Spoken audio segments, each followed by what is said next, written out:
So here we are this month with Delesh's 1976 Mercedes 450 SEL.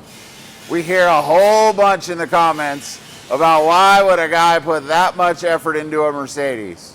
Why would they do this? That's a waste of money, blah, blah, blah, blah, blah.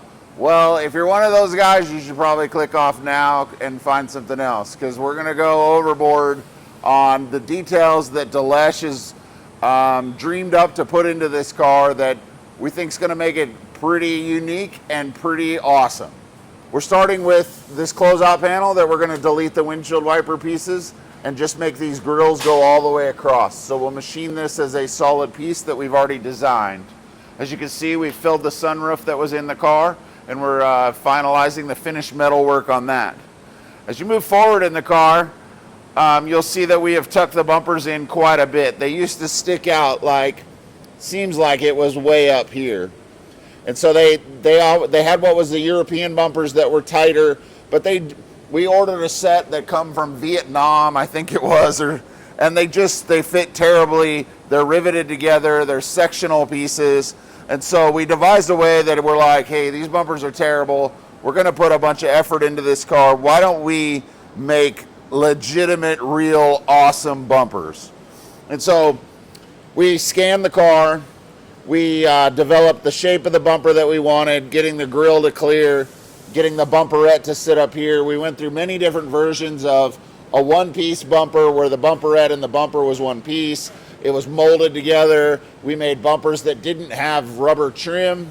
We decided that we thought that the trim, as far as the rubber, didn't need to be as much as it was stock, but it could be a design cue that was put in there. So at this point, we have it 3D printed into here just to see the shape of what would be the rubber eventually.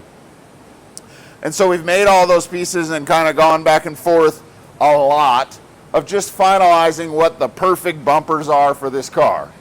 We took and scanned the car, as you can see the dots here, to try and get this line to line up here. As you can see, the bumper's just flimsy because it's just plastic that's been glued together.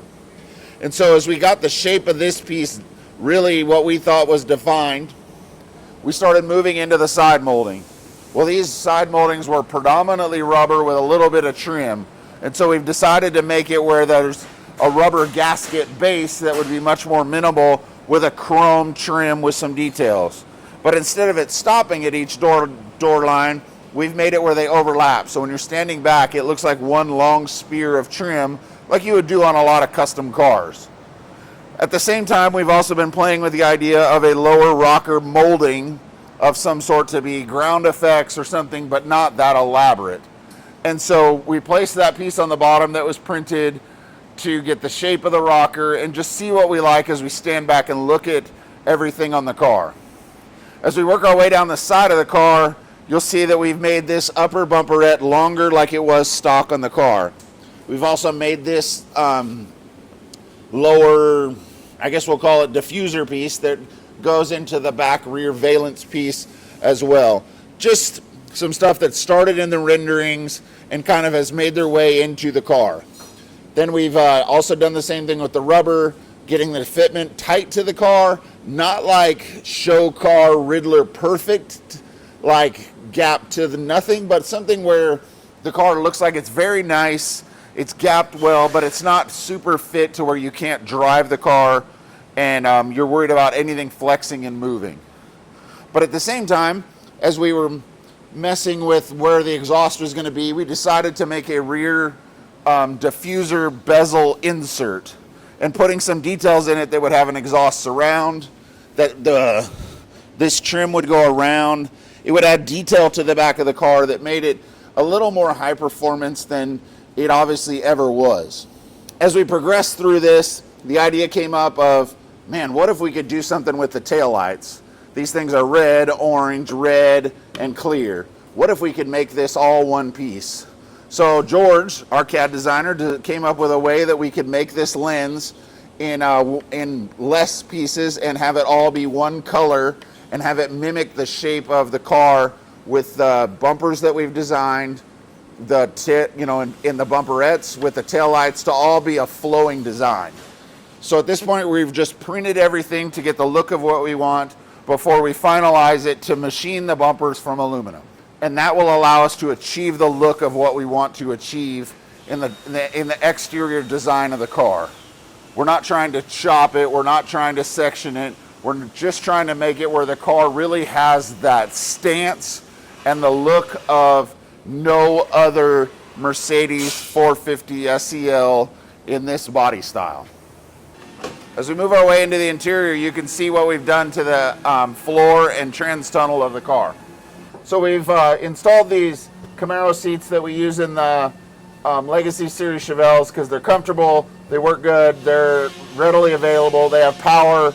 There's really no complaints about them. They're easy to come by, and so on and so forth. So Kellen's been working on the floor of getting a floor that is almost belly pan in these cars because everything sits down so low built, so that structurally it will accept the seats.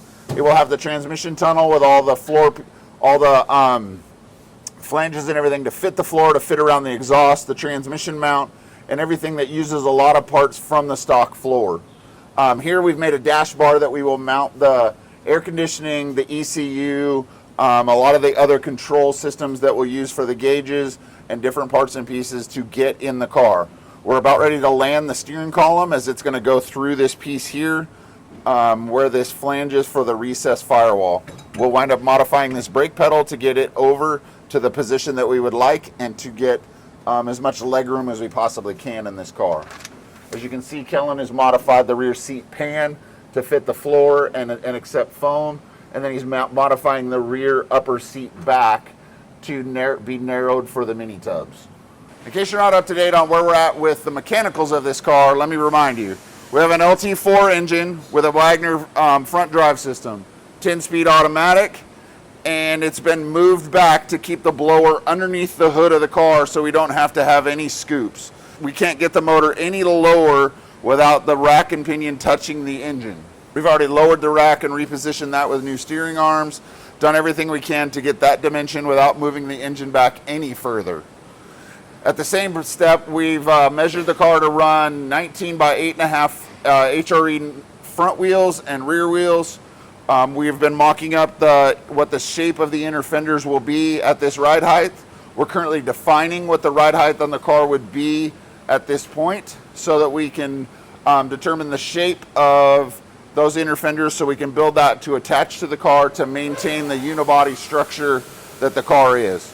We've got the air intake set up here with a large air intake. We've got a CNR radiator to sit here, and then all the front suspension cradle that we designed to accept the C7 Corvette geometry. So at this point, we are working to finalize the ride height down to the 1/4 inch of where it's going to be. Just finalizing the actual backspace measurements so that the wheels will turn lock to lock at this ride height. As we do that, we'll order the wheels. We've already got the Willwood brakes that go on the car. And there's a few more designs that we're going to solidify. Once we have nailed the ride height of what all that is exactly going to be, we can build the lower front valence so that it will match the rendering as closely as possible. Have a little fog lights, have some other things that give it that clunky Mercedes look, but also refine it to where it looks very sporty. At the same time, we're probably going to do something with these mirrors because they just seem kind of gross. And as we, the rest of it, I think we're going to keep a lot of this trim because it's very pretty the way it has two shapes and some of the paint that sticks through on different parts, and continue with those parts and pieces. As we move forward from here, we're going to look to get just a lot of the stuff mounted underneath the hood as far as power steering reservoirs, intercooler, heat exchangers, just all those brackets and pumps and everything that has to go under there to run the LT4 engine. I hope you've enjoyed everything that we've tried to show you today to explain to you the level that we're building this car to, so you can see the details and the processes that go on in this month's work that's been done on the car. If you have any questions or anything at all, just let us know in the comments below, or feel free to just contact the shop. Thank you. Have a good day.